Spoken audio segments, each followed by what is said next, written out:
I'm at my son's house for dinner, and the whole family is there.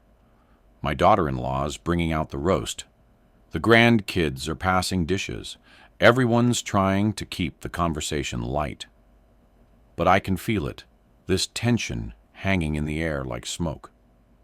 Then my son Michael, he's 52 now, he stops mid-bite, puts his fork down slowly, and looks at me across that table. The room goes quiet, and he says something that's been rattling around in my head ever since. He says, "Dad, when did you become so bitter? 'Cause I remember a time when you weren't like this." I'm Harold, and I'm 89 years old. I've lived through the Great Depression, World War II, the death of my wife Catherine, friendships that fell apart, businesses that, and decades of watching the world become something I didn't recognize. And that question from my son, it hit me like a fist to the chest because I didn't think I was bitter. I thought I was realistic. I thought I was wise, seasoned, experienced. But somewhere, between protecting myself from being hurt again and actually living my life, I'd become the kind of old man I swore I'd never be. I didn't think I was bitter. I thought I was wise. That was my first reaction sitting there at that table with everyone staring at me. My immediate thought was, who is he to judge? I've lived 89 years. I've earned this perspective. I've seen things he hasn't seen. I've survived things that would break most people. I'm not bitter. I'm realistic about life. I understand how the world actually works, not how we wish it worked. I'm not cynical. I just see things clearly now, without the naivety of youth clouding my vision. The world has given me plenty of reasons to be the way I am. Disappointments, losses, betrayals. You live long enough, you learn not to expect too much from people or from life itself. That's wisdom, isn't it? That's what I told myself driving home that night. But my son's question kept echoing, kept following me into the next morning, the next week, the next month. When did you become so bitter? Because I remember when you weren't like this. And somewhere in those sleepless nights, a terrible thought started creeping in. Maybe what I'd been calling wisdom all these years was actually just giving up. Maybe I'd confused protecting myself with being intelligent. Maybe realistic was just the word I used so I wouldn't have to admit I'd stopped trying. I keep thinking about my childhood friend Robert. We grew up together during the Depression, and if anyone had a right to be bitter, it was him. His father died when Robert was 8, just keeled over in the factory. His mother worked 3 jobs trying to keep them fed. I remember Robert's shoes, always worn through at the toes, patched with cardboard when it rained. His clothes were hand-me-downs from the church, too big or too small, never quite right. But Robert was always smiling. Always. I remember walking to school with him, and he'd point out things like really see them, a bird on a wire, the way the sun came through the clouds. He'd say things like, "Look at that, Harold. Isn't that something?" And I'd look at him like he was simple. I had more than Robert. My father kept his job through the Depression. We weren't rich, but we had enough. I got new shoes when I needed them. 3 meals a day. And somewhere along the way, I started thinking that made me smarter than Robert. More realistic.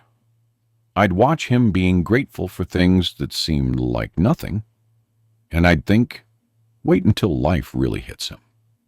Wait until he sees how hard the world actually is. Then we'll see if he's still smiling. But life did hit Robert. Hard and often. He never made much money. His wife left him when he was 45. He worked as a janitor for 30 years at the same high school. Nothing glamorous, nothing impressive. And through all of it, he stayed the same. Grateful, kind, somehow still seeing the good. I lost touch with him for years. Got busy with my own life, my own problems. Then I heard he died. He was 70. And I went to the funeral thinking it would be small, quiet, maybe a handful of people. That church was packed, standing room only. And one by one, people got up to speak. A former student who said Robert always asked about his day. Really asked every time they passed in the hallway. A woman who said Robert lent her $20 when her lights were about to be shut off and when she tried to pay him back, he wouldn't take it. A man who said Robert taught him that having nothing doesn't mean being nothing. They told stories about his laughter, his kindness, the way he'd light up when he saw you. They said he died happy, surrounded by people who loved him. Despite having so little his whole life, he died rich in the ways that actually matter. I sat in that pew, and I realized something that made me feel sick. I had everything Robert didn't. Education, money, opportunities, a successful career, a big house, all the things I thought made me smarter, better, more prepared for life. But Robert died richer than me. He chose gratitude. I chose resentment. He chose to stay open. I chose to close. He chose joy, despite having every reason not to. I thought I was smarter than Robert. I wasn't. I was just more afraid. I spent most of my life thinking I was wise. I'd been through things, seen things, lost things. And with each loss, each disappointment, each time life knocked me down, I'd tell myself I was learning, getting smarter, seeing the world clearly. But I wasn't getting wise. I was getting hard. There's a difference, and it took me 89 years to understand it. Real wisdom is understanding life's complexity while keeping your heart open. It's knowing that people will disappoint you and choosing to trust anyway. It's recognizing that loss is inevitable and still choosing to love. It's seeing all the ways the world can hurt you and deciding that's not a reason to stop participating in it. Bitterness is the opposite.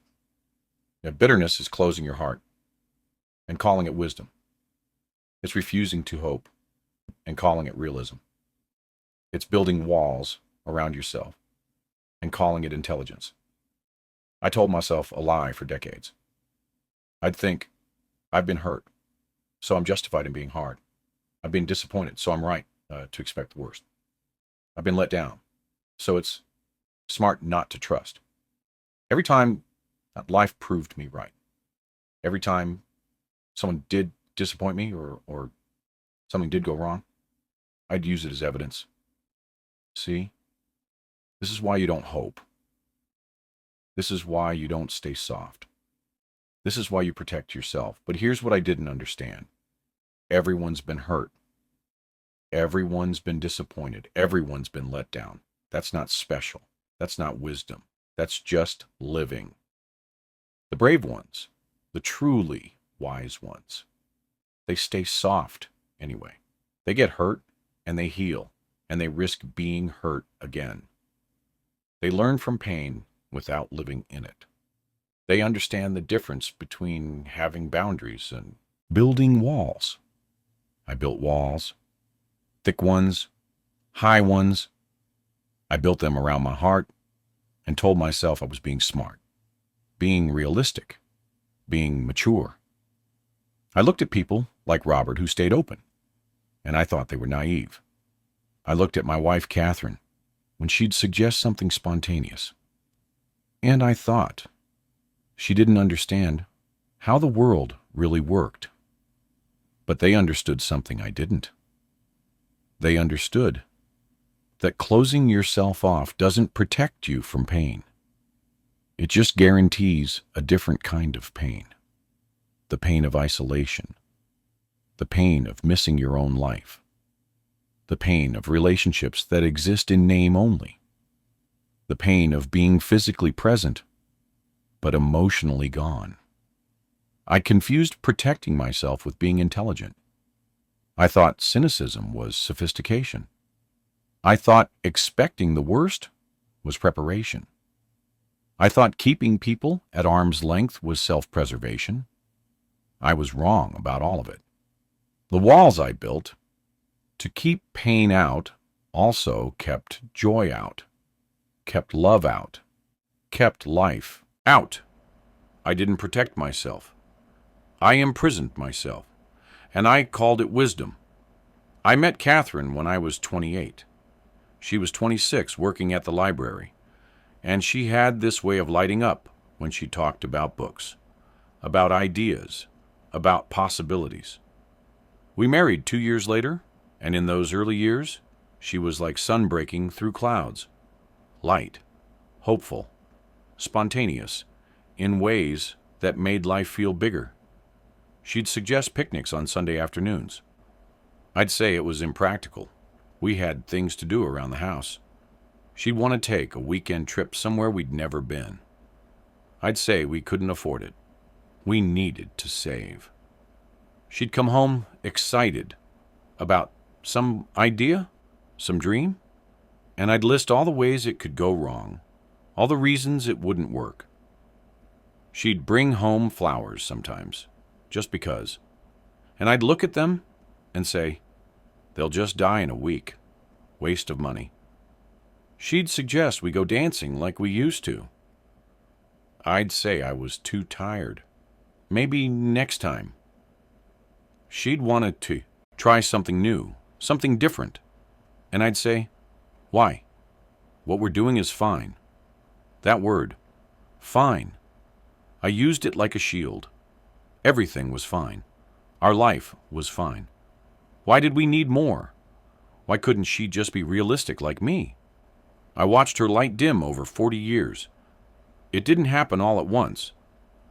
It was gradual, like watching a sunset in slow motion. She stopped suggesting picnics, stopped bringing home flowers, stopped getting excited about things when I was around. She stopped trying to reach me because every time she did, I'd push her hand away. We became roommates sharing a house, not partners sharing a life. We'd eat dinner together in silence, sleep in the same bed like strangers, pass each other in the hallway with nothing to say. I thought that was normal. I thought that was what marriage became after enough years. She died at 82, quietly, in her sleep. No dramatic deathbed scene. No last words of forgiveness or love. She was just there one night and gone the next morning. And I remember standing in our bedroom, looking at her empty side of the bed, and realizing she'd already left years ago. Her body had just finally caught up. After the funeral, I was cleaning out her things, and I found her journals. Boxes of them. I shouldn't have read them, but I did. And there was an entry from 20 years earlier that stopped my heart. It said, I miss the man I married. He's still here, but he's not here. I've been lonely for so long, and he's right across the table from me every night. 20 years. She'd been lonely for 20 years, while I sat right there. While I thought everything was fine. While I protected myself from feeling too much, from hoping too much, from being disappointed. My cynicism didn't protect me from pain. It guaranteed it. It guaranteed hers. It guaranteed that we'd waste 40 years existing next to each other instead of living with each other. It guaranteed that she'd die having spent half her life lonely. And it guaranteed that I'd spend whatever time I have left knowing I did that to her. I took her light and dimmed it year by year until it finally went out. I was 85 when I ended up in the hospital with pneumonia. Bad enough that they kept me for a week. And I was difficult. I know I was. The food was terrible. I'd tell anyone who'd listen. The nurses were too loud. The room was too cold, then too hot. The TV didn't work right. Nothing was good enough. There was this one nurse, Maria. Couldn't have been more than 28. Young enough to be my granddaughter. And she was patient with me at first, the way they're trained to be. Smiled through my complaints. Nodded when I criticized everything. Then one morning, about day 5, she came into my room and closed the door behind her. That got my attention. She walked over to my bed and said, "Mr. Harold, I need to tell you something." I said, "What now? Another pill I have to take?" She looked right at me, not angry, not cold, just direct. And she said, "You're choosing to be miserable." I started to object, but she kept going. "Your body is healing fine. The pneumonia is clearing up. You're going to be okay. But you're fighting everyone who's trying to help you. You're making yourself harder to heal, not because you're sick, but because you're bitter." I felt my face get hot. I said, "You don't know anything about me." "I know enough," she said. "I've seen patients half as healthy as you, filled with gratitude, thanking us for every small thing, finding joy in getting better. And I've seen patients like you, bitter, angry, pushing everyone away, complaining about everything." She paused. "The bitter ones, they die alone, Mr. Harold. Even when they get physically better, they die alone. Is that what you want?" I was furious. I mean, shaking with anger. Who was this girl to talk to me like that? I'd lived 85 years. What did she know about life? About what I'd been through? I reported her to her supervisor the minute she left the room. But her words stayed with me. They burrowed in and wouldn't leave. I'd be lying there at night, and I'd hear her voice. "You're choosing to be miserable. The bitter ones die alone. Is that what you want?" That was 3 years ago. I can still hear her voice like she just said it yesterday. And here's what I've had to accept. She was 28 years old, and wiser than me at 85. Not because she'd lived longer, not because she'd suffered more, but because she'd chosen better. She saw something in me that I'd been blind to for decades. She had the clarity I'd lost somewhere along the way, back when I was young, and decided that hope was for fools. Youth isn't naivety. Sometimes it's just clarity we've lost. The ability to see things simply, directly, without all the layers of justification and defense we've built up over the years. Maria saw an old man choosing to be miserable and had the courage to tell him the truth. I hated her for it then. I thank her for it now. Even though I didn't listen.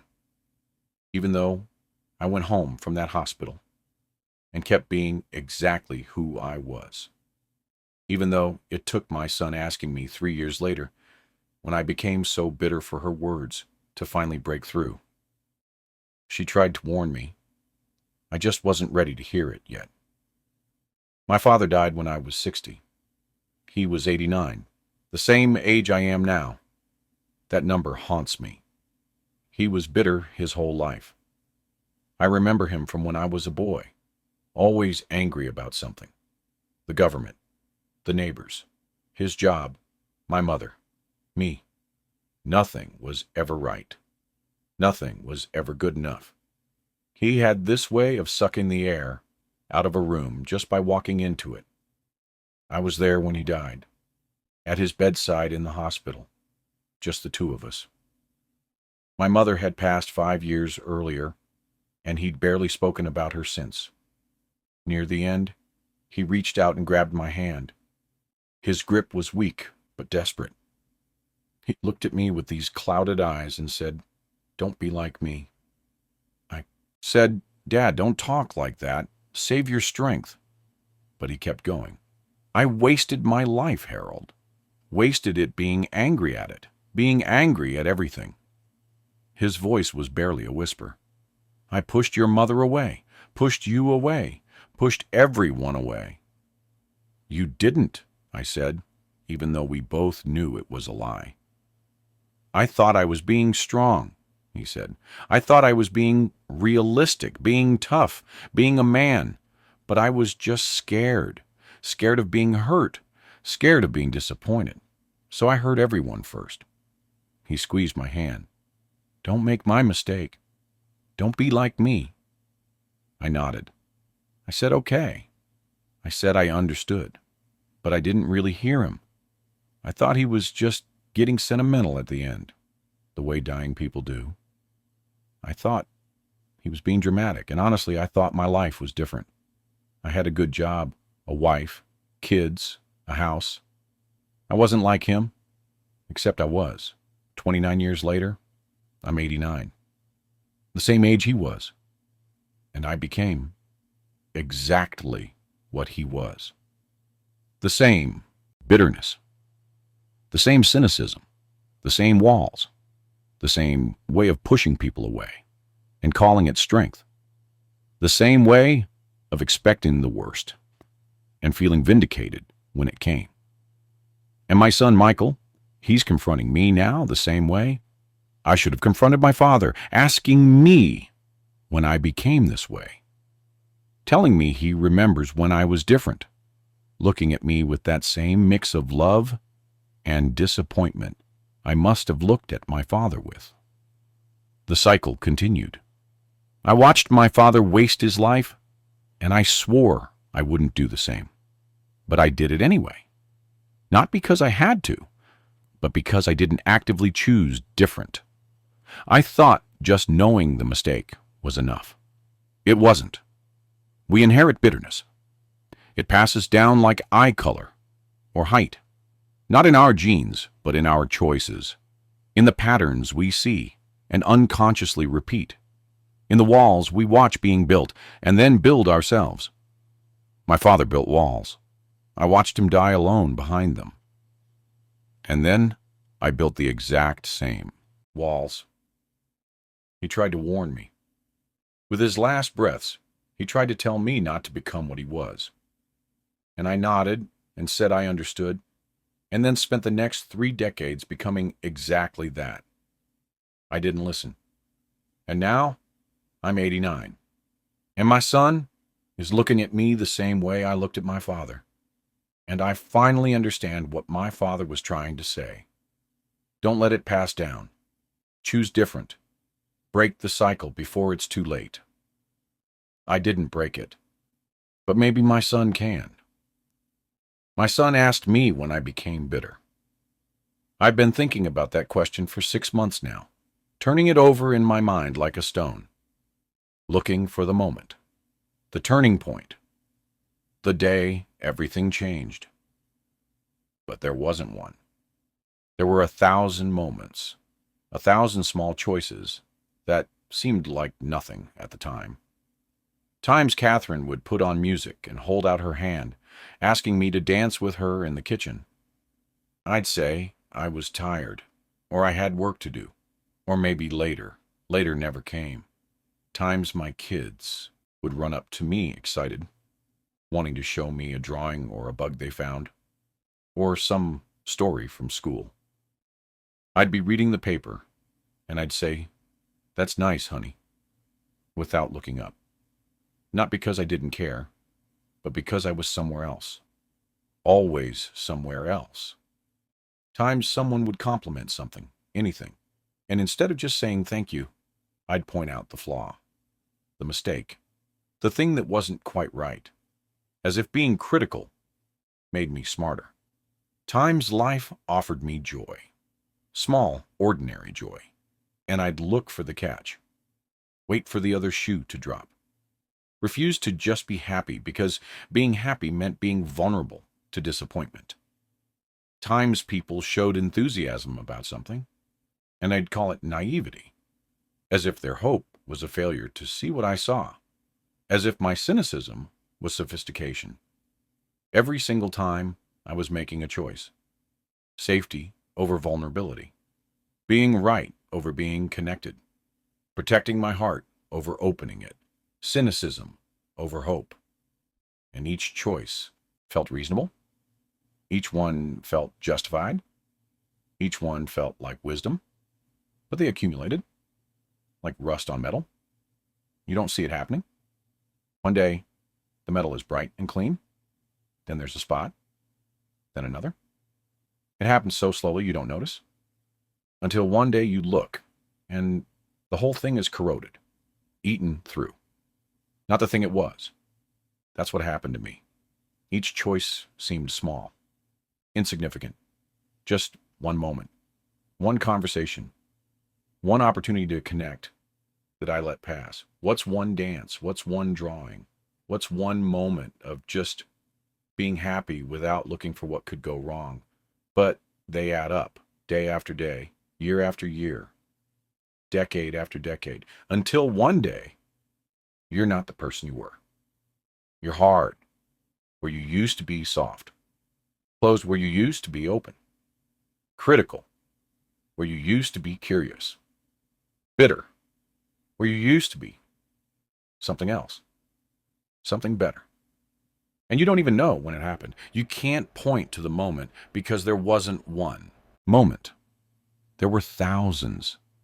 Each time you chose to close instead of open. Each time you chose to protect instead of connect. Each time you chose being right over being alive. Bitterness isn't something that happens to you.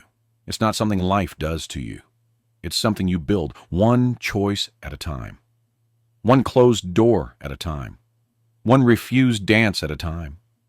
One dismissed joy at a time.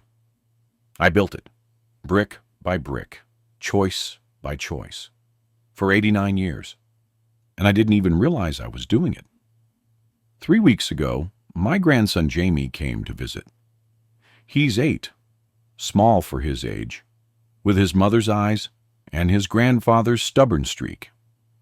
He'd been in the kitchen with his colored pencils while I sat in my chair reading. After a while, he came over holding a piece of paper. He'd drawn a picture. A house with a crooked roof. A sun that took up half the sky, way too big. Stick figures holding hands, their arms like twigs. A dog that looked more like a potato with legs. He held it out, to me, proud, waiting. And I felt it happen, that old pattern activating like a switch being flipped. The criticism rising in my throat, ready. The house is crooked. The sun's too big. People don't look like that. The proportions are all wrong. My mouth was opening to say it. But then I looked at his face. Really looked. He was waiting for something from me. Hoping for something. His eyes bright, expectant, vulnerable in the way only children can be. And I remembered my son's question. When did you become so bitter? I remembered Catherine holding out her hand, asking me to dance. I remembered Maria, the nurse. You're choosing to be miserable. The bitter ones die alone. I remembered my father's deathbed. Don't be like me. I remembered every moment I'd chosen to close instead of open, to criticize instead of appreciate, to be right instead of be present. And for the first time in, I don't know how many years, I made a different choice. I said, Jamie, this is beautiful, thank you. I'm going to put it on my refrigerator. His whole face changed, like someone turned on a light inside him. Really, Grandpa? You really like it? I love it, I said, and I meant it. Not because it was technically good, but because he'd made it. Because he'd brought it to me. Because he'd given me this chance, this opportunity to choose different. And for once in my bitter old life, I took it. He hugged me, wrapped his little arms around my neck, and squeezed tight. Then he ran off, saying he was going to draw me another one, a better one. And I sat there holding this crooked house, and this too big sun, and these stick figure people, and something cracked open inside me, like ice that's been frozen for decades, suddenly breaking. I could feel it physically, this crack, this shift, this opening. I cried. Actually cried, tears running down my face. First time in years, maybe decades. Not sad tears, not happy tears, exactly. Just tears. Just feeling something instead of protecting myself from feeling. It's such a small thing. A child's drawing, a different response. One choice to say something kind instead of critical. But it felt enormous. It felt like the first real choice I'd made in years. I'm 89 years old. I don't have much time left.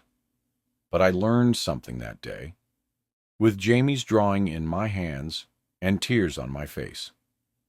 It's never too late to choose differently, even at 89, even after a lifetime of choosing wrong, even after building walls so high and thick you can barely remember what it was like before they were there.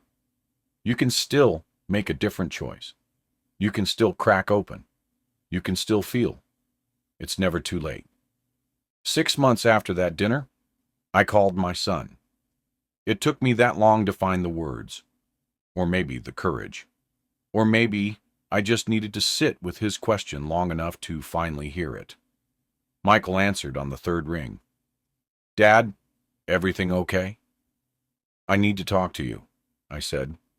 "You asked me something at dinner. When I became bitter, I have an answer." There was a pause. Then he said, "Okay, I'm listening." I took a breath. I became bitter, trying not to be hurt. That's when it started. I don't know exactly when, but somewhere along the way, I decided that if I expected the worst, if I kept my guard up, if I didn't hope for too much or feel too much, then I'd be safe, protected, smart. My voice cracked, but all I did was hurt everyone else instead. I hurt your mother. God, Michael, I hurt her every day for 40 years. I watched her light go out, and I was the one dimming it. I hurt you. I hurt your kids. I pushed away everyone who tried to love me because I thought I was protecting myself. Dad, let me finish. Please. I swallowed hard. I thought cynicism was wisdom. I thought being bitter meant I'd learned something about life. But it wasn't wisdom. It was just fear. Fear dressed up as intelligence. And I thought being realistic meant expecting the worst, preparing for disappointment. But Michael, I made the worst happen by expecting it. I created the very thing I was trying to avoid. I could hear him breathing on the other end of the line, waiting. You asked me when I became bitter. The answer is, every time I chose to close my heart instead of risk it being broken again. Every time Catherine asked me to dance and I said I was tired. Every time you wanted to show me something and I was reading the paper. Every time life offered me joy and I looked for what was wrong with it. 1,000 times. 10,000 times. I chose safe over alive. I chose right over connected. I chose protecting myself over loving the people right in front of me. I know, Michael said quietly. I'm 89 now. I don't have long. Maybe a few years if I'm lucky. But I don't want to die this way. I don't want you to remember me as this bitter old man who couldn't see joy even when it was right there. And Michael, listen to me. I don't want you to become this way. I see it starting in you sometimes. That same defensiveness, that same cynicism. Don't do what I did. Don't inherit this from me. Dad, I'm sorry, I said. And I was crying now, really crying. I'm so sorry for all the years I wasn't really there. For all the moments I missed because I was too busy protecting myself. For being the father you had instead of the father you deserved. I can't fix it. I can't go back. But I'm sorry. And I'm trying, at 89 years old, to finally choose different. There was a long silence. Then Michael said, "I know you are, Dad. Jamie told me about the drawing. I put it on my refrigerator. I know. He made me come over to see it. He said you cried." I did. That's the first time I've seen you cry since Mom's funeral. It's the first time I've let myself feel anything in a long time. Another pause. Then Michael said something that broke what was left of my heart. He said, "I'm glad, Dad. I'm really glad." So here's what I've finally learned at 89. Here's what took me almost a full lifetime to understand. Bitterness isn't earned wisdom. It's refused wisdom. It's what happens when you experience pain and decide that pain is all there is. When you get hurt and decide the lesson is to never be vulnerable again. When life disappoints you and you conclude that hope was the mistake. Real wisdom is this: life will hurt you. Absolutely, it will. Because people will let you down. Things won't go the way you planned. You'll lose people you love.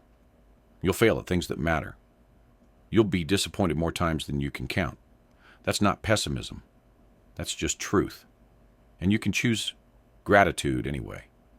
You can choose openness anyway. You can choose to stay soft anyway. That's the wisdom. Not avoiding the hurt, but choosing how you respond to it. I thought the hard path was becoming bitter. I thought protecting yourself, building walls, expecting the worst. That was the difficult, intelligent choice. The choice that required strength and experience and hard-earned knowledge. But I was wrong. Any coward can do that. Any fool can close their heart and call it wisdom. Any scared person can refuse to hope and call it realism. That's the easy path. It feels hard because it feels like you're being strong, being tough, being realistic. But it's actually the path of least resistance. The path of giving up disguised as wisdom. The hard path is staying soft after being hurt. That's what takes courage. Choosing to trust again after being betrayed. Choosing to love again after losing someone. And choosing to hope again after being disappointed. Opening your heart again after it's been broken. Staying open after being let down. Staying vulnerable after being used. Staying generous after being taken advantage of. Staying kind after being treated cruelly. That takes real strength. That takes actual courage. That's the brave choice, the hard choice, the choice that requires more from you than bitterness ever will. I spent 89 years thinking was strong because I was hard, thinking I was wise because I was cynical, thinking I was realistic because I expected the worst. But my friend Robert, who had nothing and stayed grateful, he was stronger than me. My wife, Catherine, who kept trying to reach me even when I pushed her away, she was braver than me. That nurse Maria, who stayed open and compassionate even while dealing with bitter old men like me, she was wiser than me.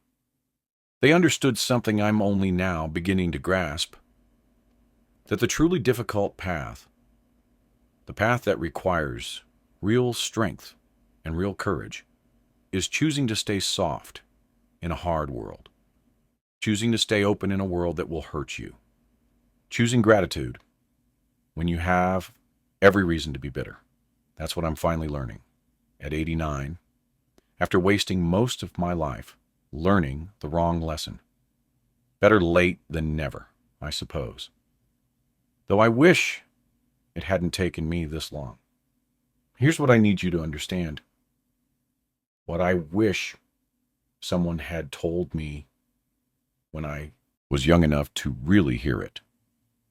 Don't confuse protection with intelligence. I did this for decades. Every time I closed myself off, every time I refused to hope, every time I expected the worst, I told myself I was being smart. I was learning from experience. I was being realistic about how the world works, but I wasn't being intelligent. I was being scared. And there's a difference.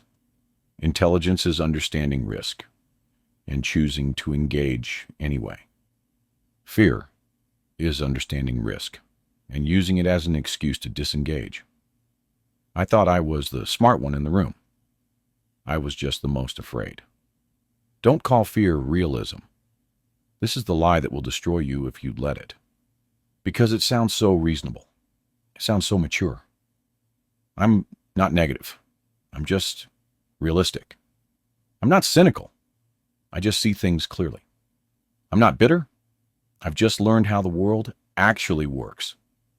No, you're afraid. You're afraid of being hurt again, of being disappointed again, of hoping for something and having it taken away. And instead of admitting that fear, you dress it up as wisdom. You call it realism. You make it sound like everyone else is naive, and you're the only one who truly understands. But the people who stay open, they understand too. They just made a different choice about what to do with that understanding. And don't let disappointment become your identity. This is what I did.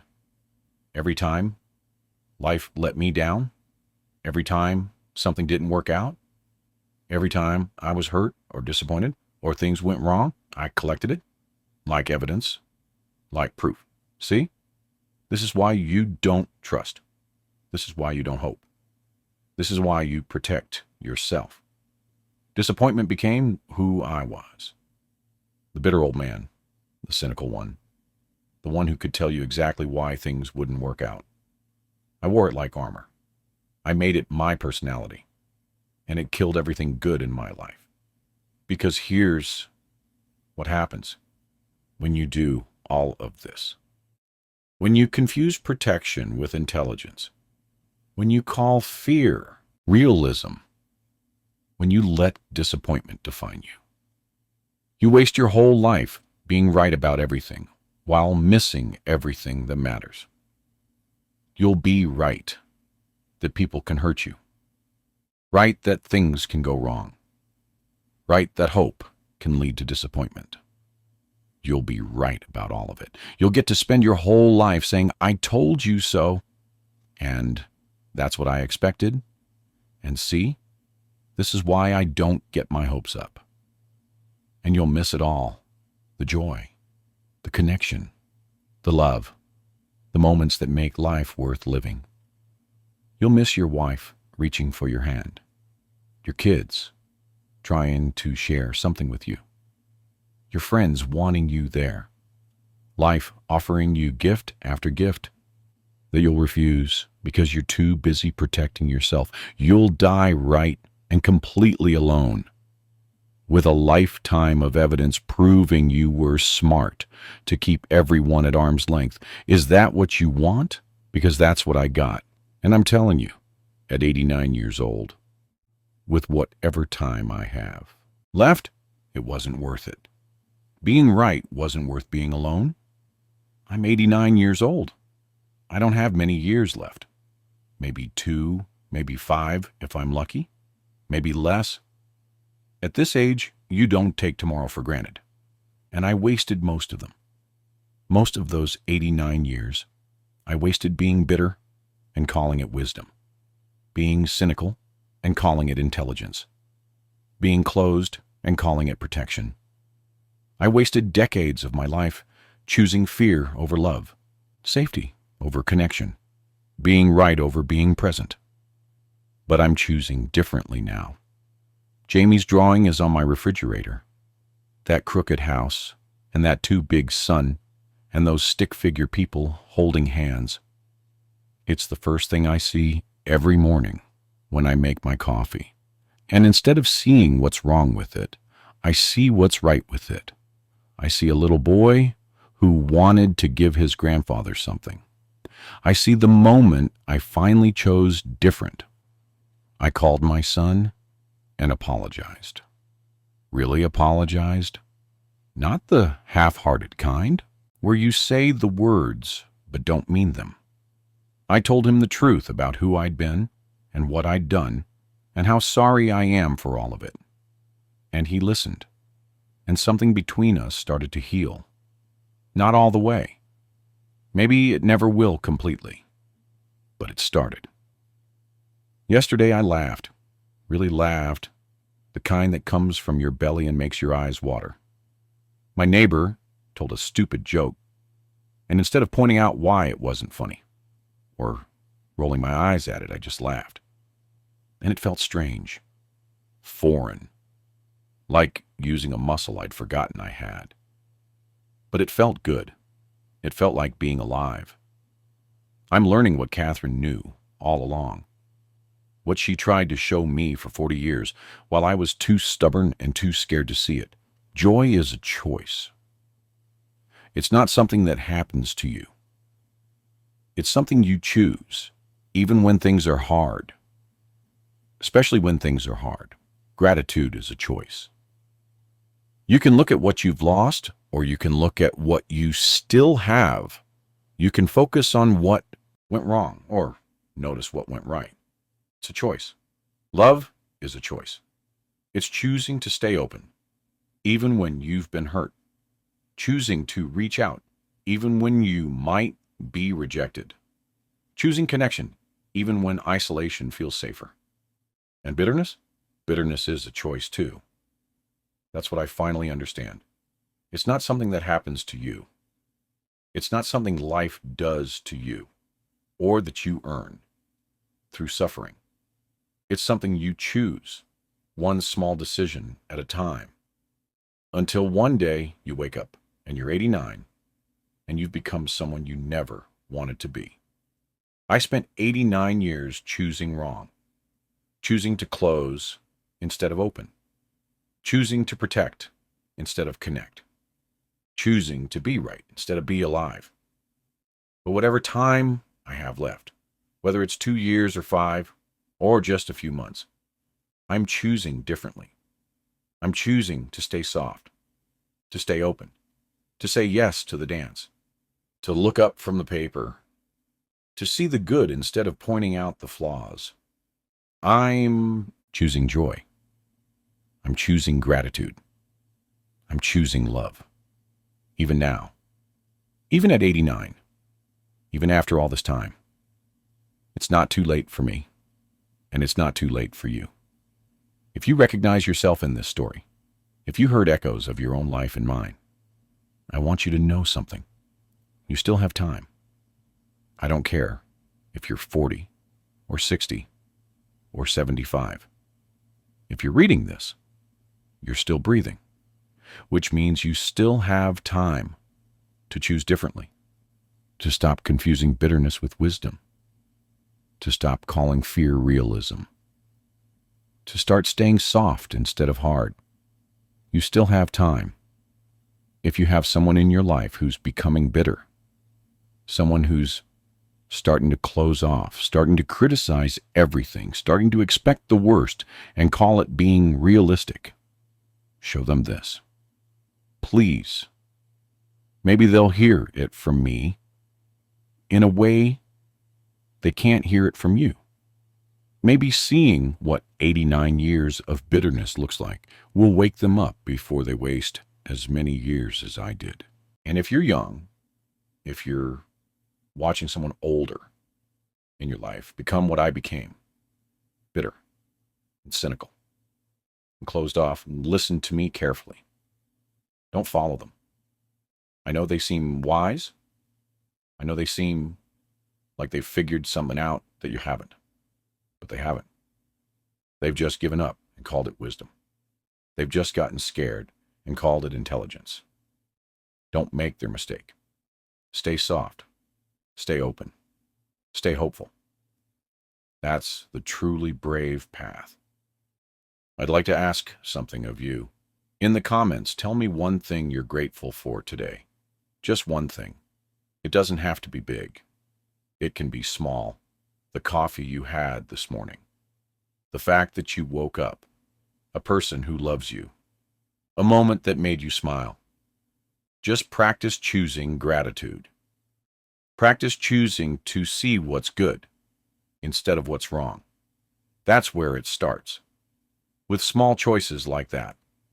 And if you want to hear more of these conversations, subscribe. I don't know how many more of these I'll get to do. I'm 89. Time isn't exactly on my side anymore. But I've got more to say. A lot more. Things I've learned too late, but maybe not too late to share. Things I wish someone had told me decades ago. And after 89 years of saying the wrong things, of choosing the wrong words, of closing when I should have opened, and criticizing when I should have appreciated, I want to get the last few right. I want whatever time I have left to count for something. I want to help someone avoid the mistakes I made. I want at least one person to hear this and choose differently than I did. That would mean something. That would matter. So stay with me. Listen. Share this if it meant something to you. And choose differently than I did. Choose soft. Choose open. Choose gratitude. Choose joy. Even when it's hard. Especially when it's hard. Because that's the truly wise choice. And it took me 89 years to figure it out.